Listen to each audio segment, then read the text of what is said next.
राज्यभरात आज गुढीपाडवा आणि मराठी नववर्षाचा उत्साह। मुंबईतील गिरगाव विलेपार्ल्यासह ठाणे डोंबिवली नागपूर पुण्यात शोभायात्राचं आयोजन। ग्रामीण भागात पारंपरिक पद्धतीने गुढी उभारत नववर्षाचं स्वागत।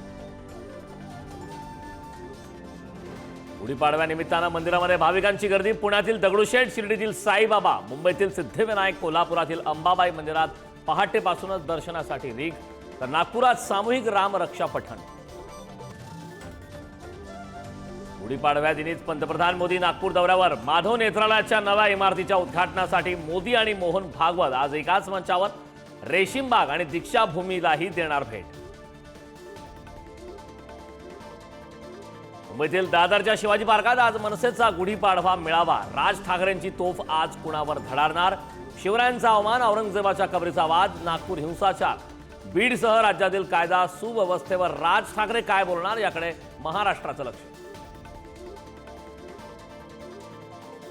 शिवरायांचा अवमान करणाऱ्या प्रशांत कोरटकरच्या घरावर बुलडोजर चालवा। नागपूरच्या राजे मुधोजी भोसलेंची मुख्यमंत्री फडणवीसांकडे मागणी, तर देशद्रोहाचा खटला दाखल करून कोरटकरच्या सर्व संपत्तीवर टाच आणण्यासाठीही पत्र।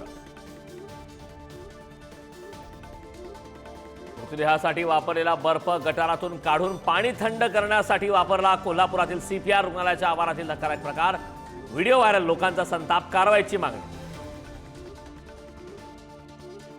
राज्यात उष्णतेची लाट सुरू असतानाच पुढील 5 दिवस अवकाळी पावसाचाही इशारा। विदर्भात गारपिटीची हवामान विभागाने वर्तवली शक्यता।